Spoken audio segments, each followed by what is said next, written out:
Esto es Colombia 4.0. Ya haces parte de la era de la inteligencia artificial. Ponte cómodo y disfruta de todo lo que hemos preparado para ti.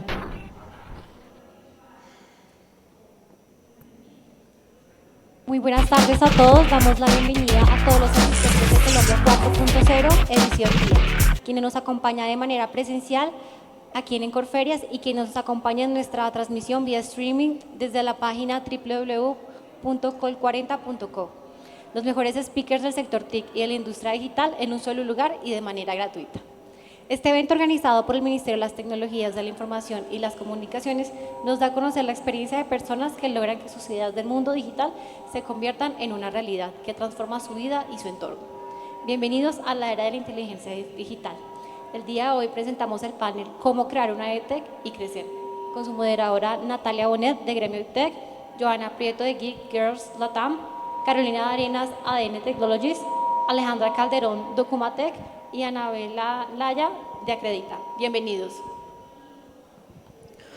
Bueno, muy buenas tardes a todos. Muy felices de estar acá, muy feliz y honrada de estar moderando este panel, un panel de mujeres emprendedoras que la están sacando del estadio en el ecosistema EdTech, CEOs que nos contarán un poco más de su experiencia y de cómo crear una EdTech y crecer. El día de hoy nos acompañan 4 increíbles mujeres. Tenemos a Joana Prieto, cofundadora de Geek Girls Latam, a Alexandra Calderón, CEO de Documatec, a Anabela Laya, CEO y fundadora de Acredita, y por último a Carolina Arenas, fundadora y Sales Director de ADN Technologies en Latam. Este panel lo pensamos con la idea de mostrar que hay mujeres a la cabeza de empresas de tecnología que la están sacando del estadio, y por eso empezamos con la primera pregunta de cómo identificaron ustedes una necesidad no satisfecha en el sector educativo. ¿Cómo empezaron a darse cuenta de eso? Y pues, Caro, no sé si quieras tú empezar. ¿Aló? Sí, pues la verdad es que después de tener una trayectoria de más de 20 años atendiendo el mercado educativo como empleada para varias empresas de contenidos digitales, responder esta pregunta tiene como varios matices, porque es una pregunta tan compleja como interesante, en el sentido en el universo de educación hay particularidades tan especiales que poder entender cada mundo, cada colegio, cada universidad es un reto gigante. En el caso de ADN, pues realmente la experiencia que nos llevó a entender necesidades muy puntuales para poder aterrizar pues una idea de negocio y cómo poder aportar en este segmento, pues fue el 1 a 1 con los clientes y ensayo y error. Es la única manera de poder aprender y poder ajustar la idea que se tiene cuando quieres emprender. Entonces, poder entender, y en nuestro caso específico, digamos que nos especializamos en el contenido, en cómo se transforma el contenido, en cómo se transmite la información en los procesos de enseñanza, de aprendizaje en el aula y fuera, porque después de pandemia pues todo se virtualizó y las cosas cambiaron. La necesidad y digamos la conversación con los docentes, con los rectores de los colegios, de las universidades, siempre iba enfocada, les decía, bueno, la ruta de aprendizaje cambia todos los días, o sea, con la integración de las tecnologías. Entonces, ¿cómo abordamos, fuera de eso, cómo contextualizamos la forma en que ahora aprenden los niños, los muchachos? Es totalmente diferente a como nosotros nos educaron. Y cómo entender y cómo poder apoyar eso y cómo poder acortar esa curva de olvido que se tiene en los procesos de enseñanza, ¿no? En que hoy estamos en clase y esta clase magistral y tradicional, salimos del salón y del aula, así sea virtual o presencial, y al otro día se retiene si acaso el 10% porque no hubo un impacto real. Entonces, digamos, esa fue la necesidad que nosotros puntualmente identificamos y de ahí empezamos a meternos en todo el tema de microaprendizaje, microlearning, y de ahí nace Pilsa, que es nuestra creación, y es apoyar con esta plataforma de microaprendizaje, tener contenido granular, específico, segmentado, pero de alta calidad que cause un impacto real. Ok. No sé, Joa, tú también, ¿qué nos puedes contar de cómo identificaste ese vacío en el mercado educativo? Bueno, acá como para ponerles en contexto un poco qué es Geek Girls Latam, porque nosotras somos una EdTech social, somos non-profit. Entonces, de entrada somos del 1%, Felipe, del gremio que es non-profit. Entonces, esto es todo un desafío porque más allá de una necesidad de mercado, más allá de pensar desde el día uno que esto fuese un modelo de negocio, empezamos a hablar de modelo de impacto. Y además yo soy una creyente de que la educación debe ir al impacto, ¿no? Y en ese sentido, pues Geek Girls hace 12 años cuando empezó a darse cuenta pues, de la ausencia de las mujeres en las áreas de ciencia y tecnología, más allá de verlo como una necesidad, era un llamado muy activista al comienzo de, no, a ver, vamos a ponernos la camiseta, necesitamos más mujeres, más presencia, no por un hecho feminista, sino porque las mujeres somos protagonistas en la creación del presente y del futuro y necesitábamos estar ahí. En ese sentido, lo que hicimos fue tomar más bien, más que una necesidad, empezar a abordar una brecha y una desigualdad.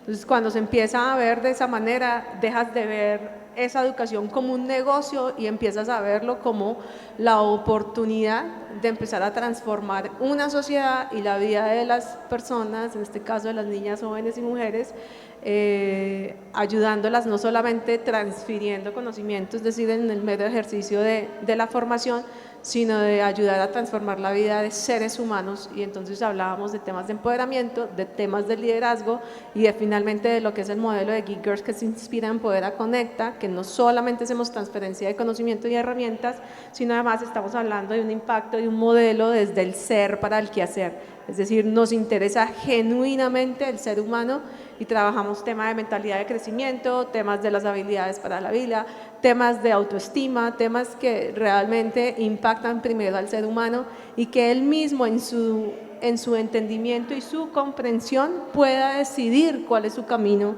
en el quehacer de la ciencia y la tecnología.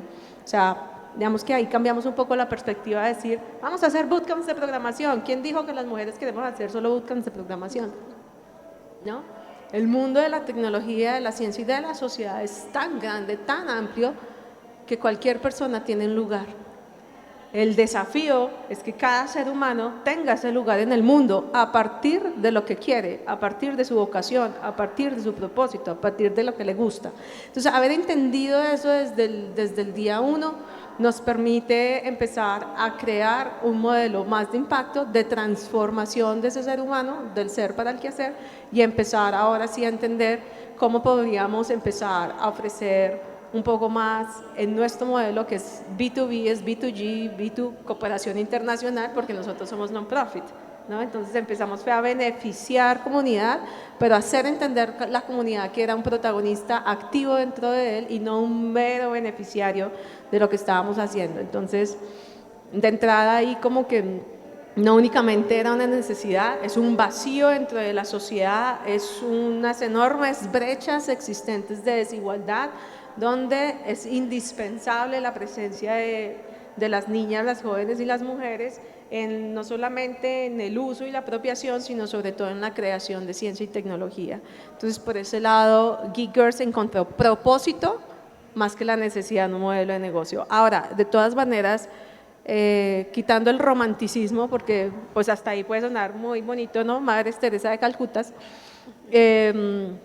pues cómo se hace esto sostenible, y empezamos a hablar de un modelo de sostenibilidad, ¿no? Sí, de un modelo de impacto, pero además de un modelo de sostenibilidad.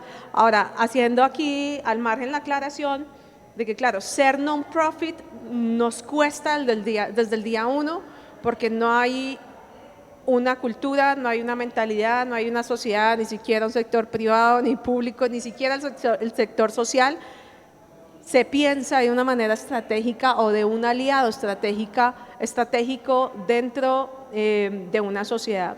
Eso quiere decir que nos ha tocado reeducar incluso al sector social de que deje de pensar que es el que estira la mano, el que es el de caridad, a pensarse que es el aliado estratégico de una sociedad. Y en ese sentido, pues un B2G, entonces señores gobierno, yo estoy de cara a las comunidades, yo llego a la última milla, yo no solo impacto ciudad, estoy abordando otro tipo de poblaciones que en su naturaleza no van a convertirse jamás, o por un periodo de tiempo más bien, en consumidores, en clientes finales, sino en meros beneficiarios. Entonces ahí apoyamos en ese sentido a aquellas organizaciones, sector público-privado, que quieran llegar a comunidades última milla, que no los ven como clientes o consumidores, sino más para transformar comunidades en ese sentido.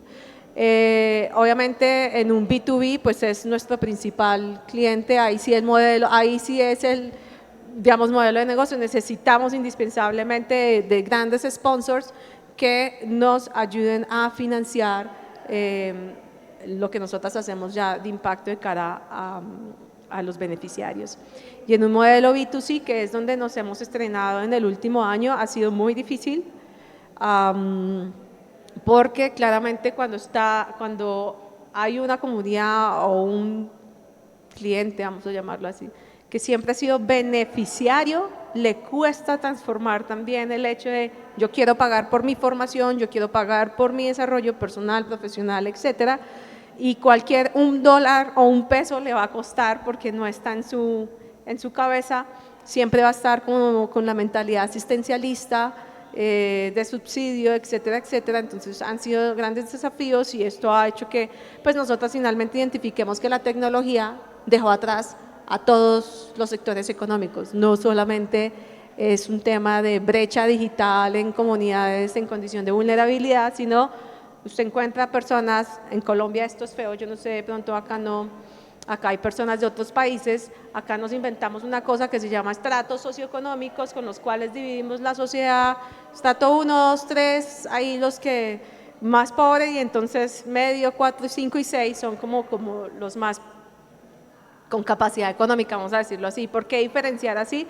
Porque muchas veces pensamos que nuestro consumidor es el que tiene solo la capacidad económica y se nos olvida que en educación tal vez la transformación puede estar en todo y la tecnología dejó atrás tanto al 3, 4, 5 y 6. O sea, tenemos personas de los estratos más altos que no sabían utilizar una aplicación, que no sabían abrir un correo electrónico o utilizar un G Suite, por ejemplo, o un Teams hoy en día, pues mucho menos el tema de inteligencia artificial. Entonces al final terminamos encontrando que todos los actores ahí eran viables. Entonces, más allá de una necesidad es atender un tema de brecha social donde hay que remangarse las manos y hacer una apuesta, donde no vas a encontrar necesariamente un modelo de negocio y donde juegan entonces modelos de impacto, modelos de sostenibilidad y de una transformación social, cultural y de mentalidad de la sociedad. Muchas gracias. Alex. Bueno, muchas gracias por la invitación. Bueno, esa es una pregunta bien interesante y ahí quiero recoger dos cosas que decían anteriormente, ¿no? Yo creo que por un lado primordial, como nos decían, pues escuchar, creo que es la primera opción que uno debería siempre tener en cuenta cuando quiere iniciar un proyecto, un emprendimiento o algo que quiera hacer. Y en el caso de Documa, iniciamos una empresa de una forma típica, ¿no? Yo vengo del sector educativo, vengo de ser docente, ¿sí? De conocer del otro lado las realidades, ¿sí? En un lugar donde efectivamente el mundo del docente, hay muy pocos emprendedores docentes, ¿sí? Entonces, y la iniciativa arranca de una forma bien particular y es: armemos un ecosistema, reunamos a todos los sectores del sistema educativo, hablemos de innovación y escuchemos. Entonces nosotros iniciamos Documa con un congreso, básicamente que reunía al ecosistema de innovación educativa, cuando hablar de innovación educativa no era tan común como ahora. Y en ese congreso, en ese evento, lo que queríamos era encontrarnos con las empresas de tecnología de educación que ya tenían mucha experiencia, con los docentes del sector privado y público, con las entidades no gubernamentales, con todo el ecosistema, y empezar a escuchar y a mapear y crear una red, ¿no? Entonces nosotros no arrancamos dando servicios, ofreciendo un servicio específico, aunque yo tenía un gran conocimiento, digamos, del sistema educativo y de pronto las falencias y necesidades que habían, sino de entender qué estaba sucediendo, como quien dice un estudio de mercado, ¿cierto? Pero aportando valor y también en clave de, desde el principio, crear servicios que fueran articulados con las otras organizaciones. Ese es el ADN de Documa, especialmente, y los que están acá que nos conocen saben que es así. Entonces nosotros a partir de eso empezamos a crear diferentes servicios que fueron emergiendo de acuerdo a las necesidades, temas de formación, temas de desarrollo, temas de incluso ahora hacemos una parte de soft landing, pero siempre buscando otros aliados o con quién hacer. ¿Por qué? Porque en EdTech, diferente a otras industrias, es muy complejo que tú soluciones algo solo. Sí, o sea, realmente si yo tengo una apuesta por solucionar una problemática, con una plataforma o con una capacitación o con lo que yo haga, solo no puedo resolver la complejidad que tiene, ¿sí? Y efectivamente, si tú no partes de pronto de procesos de inversión o no partes de una plataforma cerrada de tecnología, pues encontrar a esos posibles clientes y encontrar ese posible sostenimiento al principio es muy complejo. Entonces lo más fácil es que te apalanques de otros, que generes proyectos en conjunto y que de acuerdo a eso vayas, como decían, pivoteando, ¿cierto?, esos servicios, esas necesidades, e ir encontrando los nichos específicos, ¿no? Nosotros a partir de eso hemos ido haciendo varias iteraciones que nos han llevado a ahora sí ya tener como todo un sistema que además ya no está solo en el sector educativo formal, sino informal, e incluso ahora trabajamos con muchas organizaciones y empresas también apoyando sus sistemas educativos, ¿sí?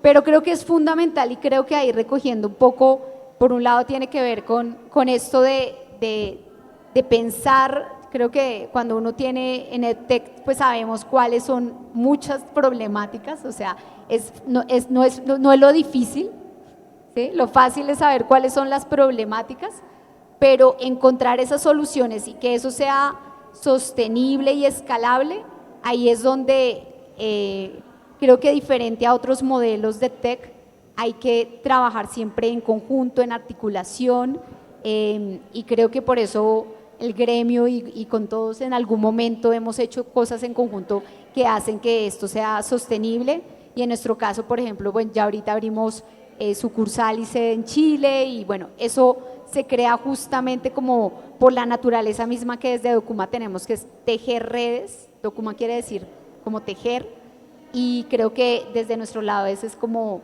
la forma en que iniciamos. Muchas gracias. Ana, yo creo que las tres panelistas que ya expusieron han identificado diferentes, como la diferente necesidad que está insatisfecha, pero tú vas a hablarnos como de cómo encontraste en otro lugar de este ecosistema educativo una necesidad. Dale. Bueno, lo mío tiene que ver más con una historia personal, en cómo encontré esa necesidad, y tiene que ver un poco con lo que hacemos en Acredita, que es la portabilidad y la autenticidad y la verificación de nuestras credenciales académicas y profesionales. Si yo les tuviera que preguntar a ustedes, imaginen que tienen que aplicar para X vacante profesional y tienen que recolectar sus credenciales profesionales académicas de los últimos 10 años, ¿no les parecería algo terrible? algo súper tedioso. ¿Cuántas llamadas tuvieran que hacer? ¿A cuántas universidades, a cuántas academias, a cuántos ex empleadores? ¿Cuánto tiempo demorarían recolectando todas esas evidencias? Además, en un proceso de reclutamiento que tiene una carga emocional súper angustiosa. Entonces, yo siendo migrante, pasé por un proceso así, donde me pidieron mis credenciales académicas y profesionales de mis últimos 10 años, y parte de esas credenciales estaban en Venezuela, en una empresa que ya había cerrado y no había manera de que nadie me diera mis registros. Palabras más, palabras menos, al final logré obtener mis papeles y mis documentos, pero fue un proceso terriblemente angustioso. Entonces, la necesidad que estamos, para responder a la pregunta, la necesidad que estamos resolviendo hoy es precisamente eso, que las credenciales de cualquier persona primero sean libres de fronteras, que sean verificables y aceptadas en cualquier país del mundo, que las credenciales pertenezcan a las personas y no a las organizaciones, porque cuando pertenecen a las organizaciones están tras burocracias, tras voluntades de otras personas que no controlamos, y a veces las organizaciones desaparecen y a veces las personas no tienen la buena voluntad de otorgarnos nuestras credenciales. Entonces, resolvemos ese problema, la portabilidad, que sean libres de frontera, la autenticidad, la socialización, y al final lo que buscamos resolver con esto es conectar a personas con más oportunidades de empleo y que sea indiferente su género, nacionalidad, edad o cualquier, digamos, otro rasgo, otra característica. Que lo importante sea que la persona tenga las habilidades correctas en el momento oportuno, y eso precisamente se está resolviendo con una tecnología que se llama credencial digital, que es un formato ya globalmente aceptado y que además tiene registro en blockchain para evitar fraude o manipulación. Bueno, emprender siempre será un reto, y creo que en el caso de las ETEX puede ser incluso hasta más. Entonces, pues ahora que nos cuenten un poco cuáles fueron los obstáculos con los que se enfrentaron, ya veo las caras de las cuatro, al momento de crear su ETEC, de soñársela, y qué hicieron para realmente superar esos obstáculos que se enfrentaban en bases diarias o en caso cada hora, en cada reunión con un cliente. Alex, no sé si quieres empezar. Dale, claro que sí. Bueno, en mi caso particularmente, yo venía de conocer muy bien la educación, ¿no? Entonces, en mi caso, digamos, diferente de pronto a otros emprendedores, no era entender el sistema educativo, ¿sí? No era entender las problemáticas, no era entender qué había que hacer, ¿no? Porque para mí eso ya, pues, venía de trabajar en educación desde antes de graduarme, así que para mí esa parte era sencilla. Pero tener una empresa, incluso Documa no nació como una empresa, o sea, no había un interés realmente por crear una empresa. Fue como la misma necesidad de lo que estaba pasando que hizo que emergiera una empresa. Pero efectivamente cuando empieza la empresa, pues yo creo que fue bonito, porque al principio incluso fue como algo muy orgánico, ¿sí? Porque yo tenía todo el conocimiento educativo, entonces para mí siempre fue como sencilla esa parte, pero creo que cuando ya se constituyó como empresa, con equipo, con temas administrativos, con temas contables, con una estructura, con sistemas de marketing y demás, ahí es donde dije, ahí vienen todos los problemas, ¿no? Y creo que ahí efectivamente, en mi caso, fue empezar a formarme en eso que no sabía, ¿no? Que era todo el tema de entender los sistemas, de entender el tema administrativo, contable, financiero, ¿no? Aunque, por ejemplo, en el caso de Documa siempre desde el principio ha sido sostenible, ¿no? Pero ya decir quiero escalar implica ciertos retos de formación personal. Yo creo que ahí dicen por ahí, ¿no? La empresa es lo que uno es, ¿no? Y si uno se forma, si uno cada vez mejora sus skills, pues la empresa crece, se sostiene y es un reflejo de uno, ¿no? Es mucho peso, pero es así, ¿sí? Entonces, en mi caso yo creo que eso por un lado, y por otro lado, ayer escuchaba algo bien interesante y era el tema de apalancarse, ¿no? De apalancarse, y justamente nosotros siempre nacimos como en ese interés de, mira, yo sé de eso, pero usted sabe de eso, juntémonos y hagámoslo juntos, ¿no? Porque si yo me quedo esperando hasta que tenga todas las capacidades para poder sostener lo que quiero o escalar o hacer los proyectos y el impacto que quiero, pues es muy difícil. Y yo creo que ahí es donde uno muchas veces se estanca como emprendedor, ¿no? Y es cuando no tiene esa capacidad de decir, hago con usted, hagamos juntos, ¿sí? Arriesguémonos a que también salga mal y no nos vaya bien, ¿no? O que no nos entendamos. Pero creo que en ese caso, digamos, yo creo que tiene que ver mucho con formarse, pero también con apalancarse de otros para poder sostener y poder crecer al ritmo que uno quiera también, porque cada uno se sueña una EdTech diferente o una empresa diferente. Hay personas que dicen, yo quiero tener 1000 trabajadores y muchas sedes, y yo por ejemplo soy nómada, medio nómada, entonces para mí un esquema de ese tipo es más complejo. Y creo que también tiene que ver con eso, ¿no? Con que esos problemas tienen que ver con uno cómo hace para escalar, pero también sí perder el estilo de lo que uno es y perderse en ese camino. Entonces creo que los problemas tienen que ver mucho con uno mismo, más allá de los obstáculos, obviamente no voy a profundizar, pero del mercado, de que uno no venda, pues que los tenemos todos, pero creo que el trabajo personal es muy importante y el trabajar con otros también. Muchas gracias. No sé, Caro, desde ADN Technologies, ¿qué obstáculos enfrentaron en el principio? ¿Cómo lo superaron? ¿Cómo llegaste a estar donde están hoy? Bueno, es un camino de espinas y rosas, ¿no? Dirían por ahí. Pero todo es un aprendizaje, y yo creo que incluso de lo que podríamos llamar fallos o fracasos es de donde más se aprende y de donde aprendes a tomar fuerza. Yo le decía a mi socio cuando comenzábamos, y nos tocó bastante duro, de hecho nosotros teníamos claro que comenzando tenemos que hacerlo con capital propio, porque no teníamos un modelo que nos permitiera tener un capital semilla, ir a una ronda de inversión, sino que eso iba a ser en una segunda fase. Entonces, pues era con capital propio y pues todavía más responsabilidad. Perder el miedo a emprender, y lo que le decía yo a mi socio, dije, bueno, ya, esto me ha enseñado que si alguien quiere realmente medirse como profesional y como persona, atrévase a emprender. Y es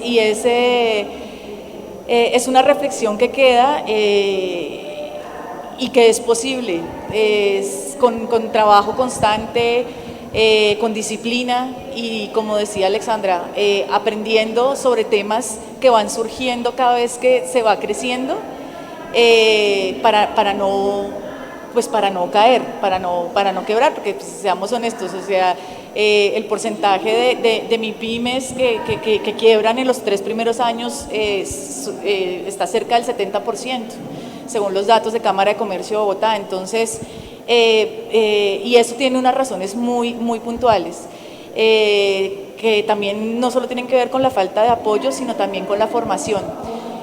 Yo en pandemia tuve la oportunidad de estar en la aceleradora Mujeres Tech de la Cámara de Comercio de Bogotá, y ahí me di cuenta que me faltaba muchísimo camino por recorrer y mucho que aprender. Y entre esos, para resumir, digamos, uno de los grandes retos y dificultades fue poder entender las finanzas de la empresa. O sea, uno a veces cree que con tener un contador es suficiente y que la contabilidad esté al día y que los impuestos estén al día, y resulta que si tú no entiendes los números de tu negocio para la toma de decisiones gerenciales, difícilmente vas a poder ser escalable y crecer. Entonces creo que ese fue el reto más grande, poder aprender a entenderlo, y fue un aprendizaje muy bonito. Todavía seguimos en ese camino. Sí. Ok, bueno, entonces estamos hablando de los obstáculos, ¿cierto? Ok. para mí los obstáculos fueron súper duros, porque imagínense, yo empecé hace 5 años y he estado introduciendo una nueva categoría en el mercado. Entonces, cuando yo hablaba de credenciales digitales, la gente me hablaba, o sea, me escuchaba si estuviera hablándoles en chino, en japonés, en otro idioma. Recuerdo que en el 2018, que fue el año que empecé, tuve un solo cliente. Pasé todo el año trabajando un solo cliente. Recuerdo una vez me fui a una universidad muy prestigiosa con el líder de innovación educativa y yo decía, a este señor le va a encantar esto que yo le voy a traer para su evento. ¿Qué? ¿De qué me está hablando? Y yo decía, si el líder de innovación educativa de una de las universidades top de acá no tiene ni idea de mi producto, o sea, yo estoy en problemas severos, ¿no? Entonces, parte también de lo que yo creo que para superar ese obstáculo es uno, ser muy consistente en el mensaje y en la promesa de valor de lo que uno ofrece. 2, por supuesto que el producto responda a eso, tener un buen producto. Yo realmente lo que hice fue de alguna manera, no quiero decir la palabra copiar porque suena feo, pero en realidad ya la tecnología existía y estaba comprobada en otros territorios, en otras geografías. O sea, ya este tema de las credenciales digitales tenía amplia adopción en Estados Unidos, en Europa, en Australia. Entonces simplemente yo sabía que era un juego de perseverancia, de convicción y que en algún momento las cosas iban a llegarse a dar para que esto se convirtiera en algo más mainstream o más adoptado. Entonces creo que eso, uno, es la convicción en el producto. 2, ser constantes y perseverantes y creer mucho en lo que hacemos. Y 3, definitivamente el relacionamiento. A mí me ayudó mucho, yo recuerdo este chat que antes se llamaba Innovación Educativa, que no recuerdo quién fue el que me ingresó a ese chat, pero a través de ahí llegaron muchísimos contactos.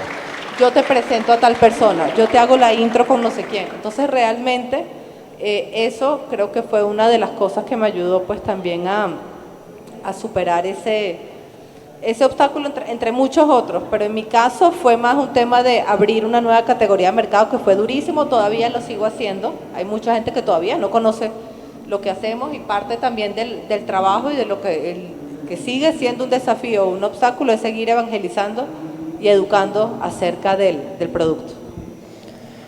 Muchas gracias. Yo creo que justo lo que decías como de perseverar y constancia es lo que al final logra que escalen ustedes sus EdTechs, ¿no? Que lleguen y la estén sacando del estadio y realmente siendo reconocidas en el mercado de las EdTechs. Y es cómo toman la decisión ustedes después de intentarlo, de salir adelante, de pasar estos obstáculos, pues ya de tomar la decisión de escalar. ¿Cómo crean ustedes las estrategias? Y Johanna, me gustaría que empezaras tú con esta pregunta. Y necesariamente tengo que tocar el punto anterior, porque, a ver, una cosa aquí, en el caso de nosotras, hacer una EdTech social, es que, y sobre todo en el tema de brecha de género, no había momentum para la conversación. Y el timing en los emprendimientos es vital, porque no tienes eco en la conversación en ningún lado, ¿no? Entonces, ¿qué es esa locura de brecha de género en tecnología, en ciencia? Estás loca, ¿no? O sea, como que lo piensan como que es un feminismo radical por allá o que esto es quién sabe qué.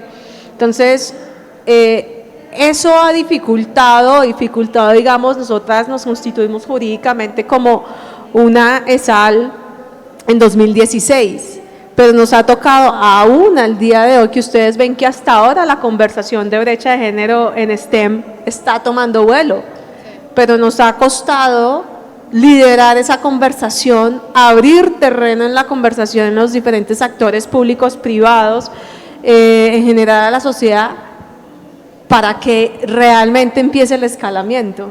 Entonces, muchas veces, y si lo preguntan en términos de estrategias, pues la estrategia fue un poco también parecida a la que hizo Documa. O sea, hace 12 años, hablar de este tema era hablar chino mandarín, como dicen por ahí, ¿cierto? Entonces, educar el terreno, educar a tu cliente, educar quiénes van a ser tus aliados, ha sido la mayor estrategia, si se quisiera, escalamiento, porque vaya, si nos ha costado que incluso hasta la cooperación internacional se empiece a mirar un poquito hacia esta área, porque la cooperación internacional por naturaleza ha mirado temas de derechos humanos, ha mirado temas de violencias, ha mirado temas de educación más en la mirada de pobreza, antes que entender que hay un tema sistémico en la brecha de género. Entonces, eso ha sido obstáculo, pero al mismo tiempo nos ha tocado armarlo como literal una estrategia de escalabilidad, y esto llevado a que,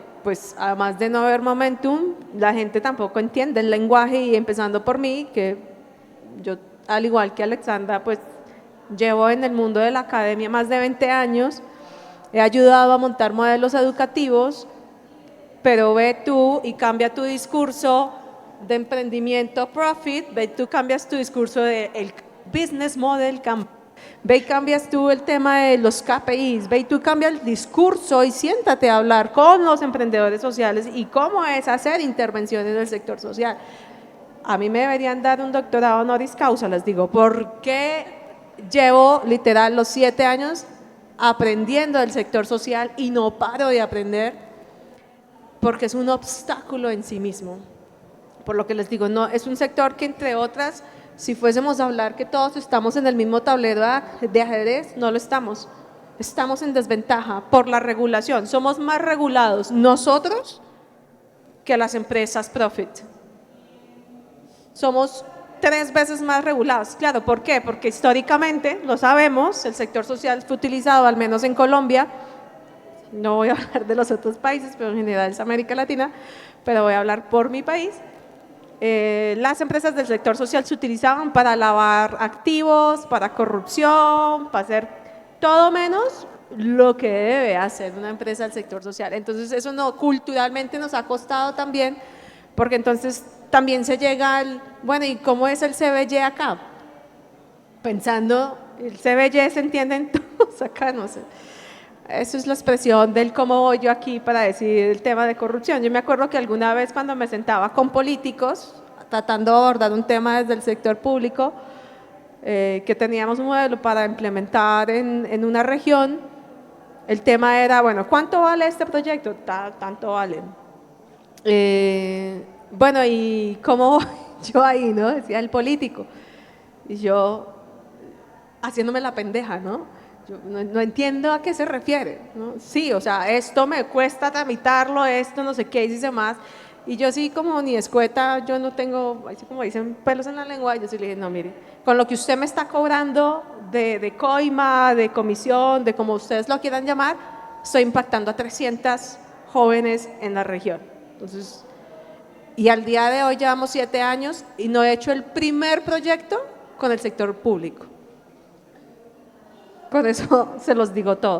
O sea, tengo en la cooperación internacional gobiernos extranjeros, pero menos el colombiano.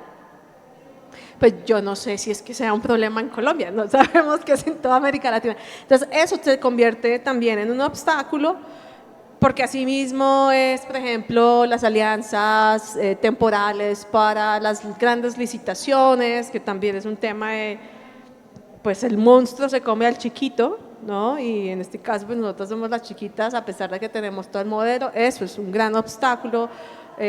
Yo como que te estoy poniendo son más los obstáculos en las estrategias de escalamiento, pero esto para que seamos conscientes que claramente emprender no es fácil, prepararse para ser ese emprendedor tampoco lo es, pero déjenme decirle que hacerlo en el sector social en este país, ¡Ave María! Esto sí ha sido un Padre Nuestro todos los días. Por eso, no hay, el sector privado hasta ahora está empezando también a entender que se puede articular desde el valor compartido, desde los ESGs, entonces ya nos sentamos a hablar de estrategias de sostenibilidad, pero pues fíjate que el discurso de sostenibilidad hasta ahora cobra más vigencia, entonces nuestro mayor obstáculo es haber sido pioneras en un momento y disruptivas en un momento en el que nadie carajos te entiende qué es lo que estás haciendo, por qué lo estás haciendo, para qué lo estás haciendo. Entonces, ese ha sido como nuestro tema. Yo no sé si respondí la pregunta, ¿no? Tal vez mis dolores, pero eso es lo que ha impedido tal vez el poder tener mayor escalamiento a pesar de que tenemos estudiantes en 20 países. Este año llegamos a Cuba, por ejemplo. ¿Saben lo que es tener estudiantes mujeres en Cuba? O sea, que a duras penas se pueden conectar, no tienen el dispositivo, pues, como lo que podemos tener nosotras, no, tienen por ahí el viejo Nokia, ese panela, ¿no?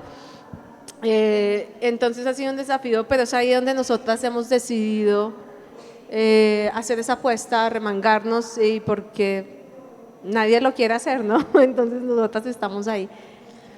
Yo creo que igual, como mencionabas, los obstáculos también han sido ese apalancamiento, de escalamiento, ¿no? Entonces, exacto, es una oportunidad y uno no puede ir si no está de la mano del otro.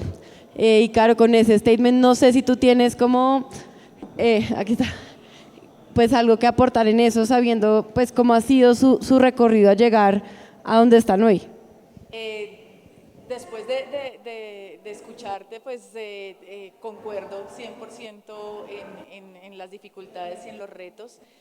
Quisiera de pronto cerrar el comentario con algo muy positivo que veo del gremio, y es la integración que hay entre las empresas, a pesar que pues creo que ninguna nos vemos como competencia, sino más bien queremos articular esfuerzos para crecer, y en ese sentido digamos que como estrategia, la que nos permitió a nosotros internacionalizarnos, de estar ya ahora en México, en Perú, en Ecuador, en parte de Centroamérica y del Caribe, pues fue precisamente ampliar ese network, tener esas alianzas estratégicas con esas empresas que te complementan y poder ofrecer soluciones robustas y un ecosistema completo. No yo voy por mi lado y tú vas por el tuyo, sino realmente que haya un sentido de colaboración. Y en ese sentido, pues yo soy como realmente nueva en el gremio EdTech Latam, pero sí quiero agradecerle a Felipe por la apertura, porque en el momento en que yo lo contacté, se reunió en cuestión de un día conmigo, conversamos más de 2 horas y pues hoy estamos acá sentados en un panel y para mí eso es absolutamente valioso porque es un apoyo realmente tangible. Esto es lo que creo que necesitamos para crecer como comunidad y no solo como empresas individuales. Quería aportar eso. Sí, me parece muy importante como recalcar el tema educativo. Uno está siendo abarcados de diferentes áreas y desde diferentes enfoques, pero como decían en el panel anterior, el tema colaborativo es muy importante en la educación. Y si algo nos hemos dado cuenta en el gremio es que no podemos solos y no podemos llegar a ningún lado sin alguien que nos esté aportando otra ruedita de lo que de la problemática a la que estamos atacando, ¿no? Entonces creo que eso es muy importante. Y Alex, no sé si quieras complementar ya los últimos 2 minuticos de este panel. Sí, yo quisiera recoger lo que decía Joana. Creo que la primer estrategia de escalamiento está relacionada con los obstáculos, o sea, es decir, uno va encontrando un obstáculo. Voy a dar un ejemplo, cómo llegar al sector público, y creo que la estrategia está relacionada con qué habilidades que tengo que hacer para lograrlo, ¿no? Si mi empresa no las tiene, ¿con quién hago alianza? ¿Con quién me pongo a aprender? ¿Cómo lo hago, no? Entonces yo creo que, digamos, a nosotros nos ha pasado igual, y es cada vez surge un obstáculo y ese obstáculo ayuda a analizar cómo hago para solventarlo y salir de eso y dar el siguiente paso, ¿no? Y por el otro lado, creo que como tú decías, está muy relacionado con el escalamiento en educación. Como yo decía al principio, está relacionado con soluciones complejas. Entonces, efectivamente, sí o sí yo tengo que colaborar y tengo que, como decían, armar soluciones robustas para que yo tenga una mayor oportunidad.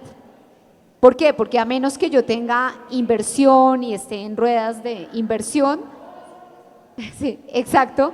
Acá no hay esto, ¿no? Acá Aclaración. nosotros, exacto, no hay inversión, entonces la única forma de escalar es articularse con otros para poder tener propuestas más potentes, de mayor rubro, y que realmente eso te ayude a llegar más. Y justamente como este tipo de tech no llega la mayoría por inversión, entonces eso hace que que como la inversión es interna, pues tú tengas que tener aliados para poder también económicamente solventarte y poder atender también a las responsabilidades económicas. Entonces yo creo que de nuestro lado la estrategia ha sido apalancarnos como de esos obstáculos y colaborar con otros, pero también, algo muy importante, también ser ambiciosos. O sea, yo creo que eso es el ADN del emprendedor, ¿sí? Como ir pasando esas barreras que además, digo yo, casi siempre son internas, ¿no? Y de arriesgarse cada vez más, así uno muchas veces no tenga los elementos suficientes y las condiciones dadas para que eso suceda, como decía Joana, pues no es algo costoso. Entonces mi ticket promedio, lo que yo le vendo a una universidad, a una empresa, no son contratos muy grandes. Entonces yo, para poder subsistir, tengo que vender mucho volumen. Entonces en ese sentido nos ha tocado tener súper claro cuánto es el costo de adquisición de cada cliente, cuánto es el promedio de vida que va a durar ese cliente conmigo, cuánta plata le voy a poder sacar en el futuro, y tener esas métricas súper claras para que cada vez más se vaya haciendo más económico el costo de adquisición de cliente, y que lo que se llama el lifetime value, o el tiempo con el cual yo voy a durar ese cliente, le pueda sacar más plata, ¿no? Entonces eso es fundamental. Y número 2, en los modelos SaaS, que es el mío, que es un software as a service, la retención es fundamental, porque de nada me sirve seguir capturando clientes si luego esos clientes no se van a quedar conmigo. Eso es lo que me va a hacer realmente escalable. Número 3, cada vez ser más eficiente en procesos, en lograr más con menos.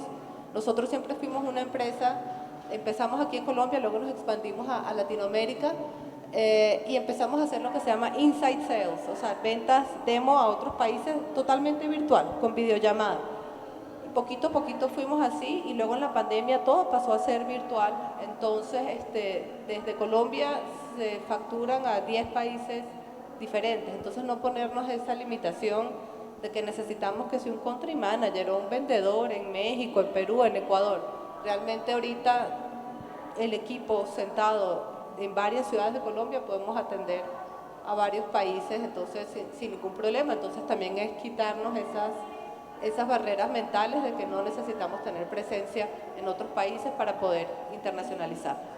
Yo no sé, Natalia, si me dejas, porque yo obviamente acredita. Sí, tenemos una alianza. Teníamos una alianza con Geek Girls. Todas nuestras Geek Girls, y en todos los programas que tenemos, reciben su insignia digital de Acredita.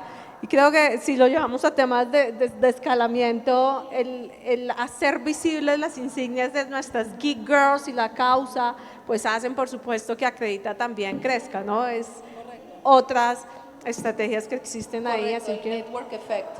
Exacto, Exactamente, sí. correcto. No, pues con esa noticia creo que es la mejor forma de acabar este panel de cómo crear una EdTech y crecer de una forma tan colaborativa, y viendo que son conexiones que gracias al Gremio de Colombia EdTech se están pudiendo dar. Entonces, pues muchas gracias a las personas que estuvieron acá presentes, virtuales, y pues gracias a nuestras 4 panelistas que han demostrado que ser mujer en el ecosistema EdTech es posible, y también sacarla al estadio. Muchas gracias a todos.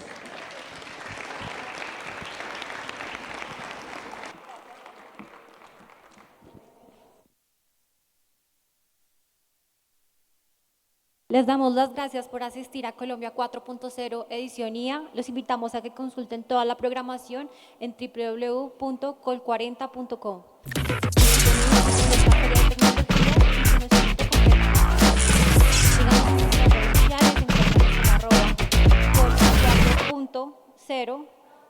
Y recuerden compartir en sus redes, mencionarnos y utilizar el numeral Col40. Muchísimas gracias.